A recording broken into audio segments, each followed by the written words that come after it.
All right, so let's try to keep going here. So I told you I was in Ecuador, this awesome place called Loja, which is this 6,800 foot lush, green, Andean, awesome, perfect valley. And the next day I was going to cross into Peru, and this was a huge descent. This was like coming from the Andes, 6,800 feet, and I'd been at like 9,000 feet before that, all the way down to sea level in Peru.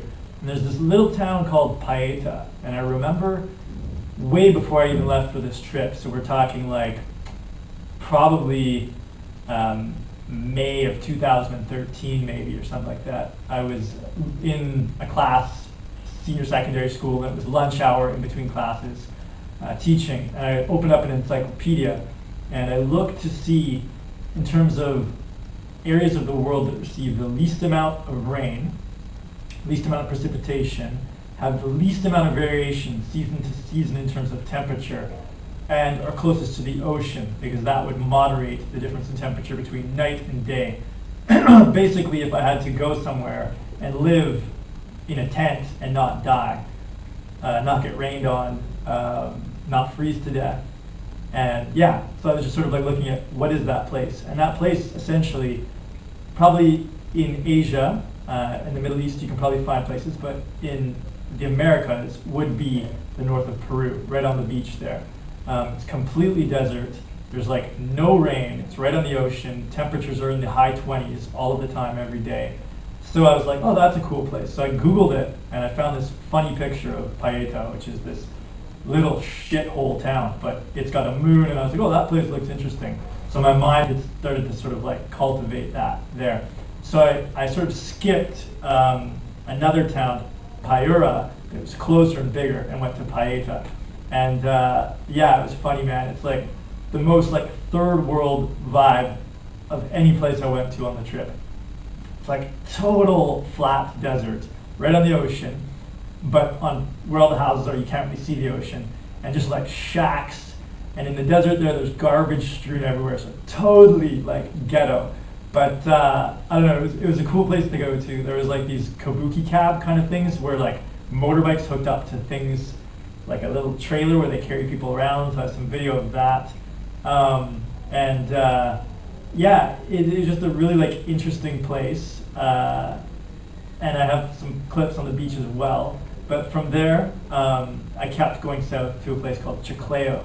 And again, total flat desert, like shit, like just a wasteland.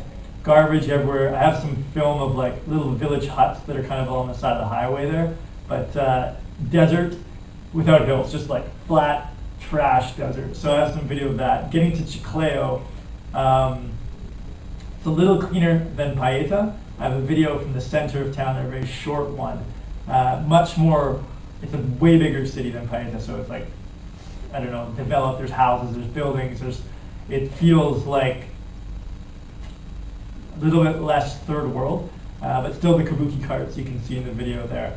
Then moving south even further into Chimbote, and finally the desert here is starting to mix with some hills, so it's getting good. Like that's what I need. I need my desert with some hills, even if there's not much vegetation or any vegetation. So you can see like the sand dunes starting to appear on the drive, the desert hills kind of coming up against the ocean, which is very strange to be right on the ocean and have no vegetation, just like desert. But that's what the north of Peru has. And I have a great sort of sunset shot there in Chimbote within the town, sort of right on the ocean.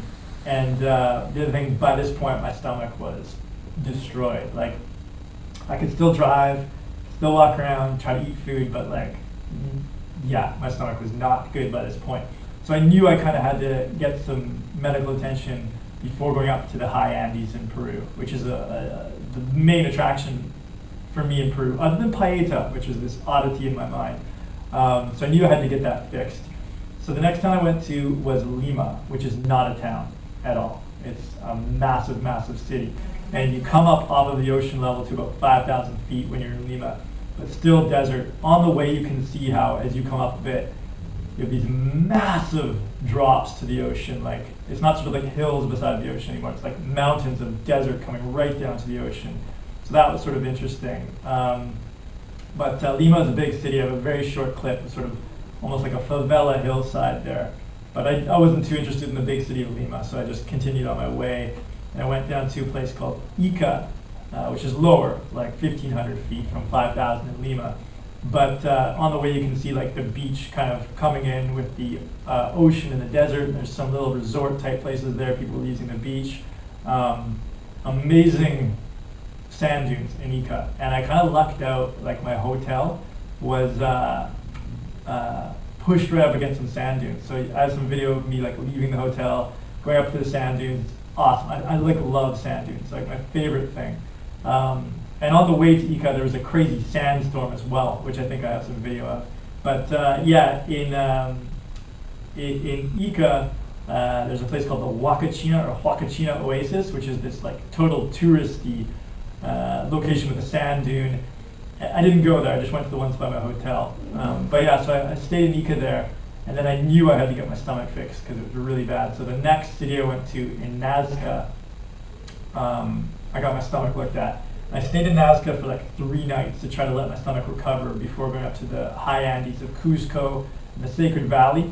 I didn't do Machu Picchu because I was like, oh, it's too touristy, but I wanted to heal my stomach before I went up. And Nazca is pretty much like a dirty little town, like 500 feet elevation. There's like these Nazca lines that you can see from the sky near there, but it was really dusty when I was there. I didn't want to do much exploring. I needed to heal my stomach. So I went to like the pharmacy or the hospital, and they gave me certain drugs, but not ciprofloxacin. And ciprofloxacin is sort of the standard if you have traveler's diarrhea or a traveler's stomach, traveler's bug. You can take ciprofloxacin, it cleans you up. But they didn't give me that. They gave me some other stuff, which I was a little worried about.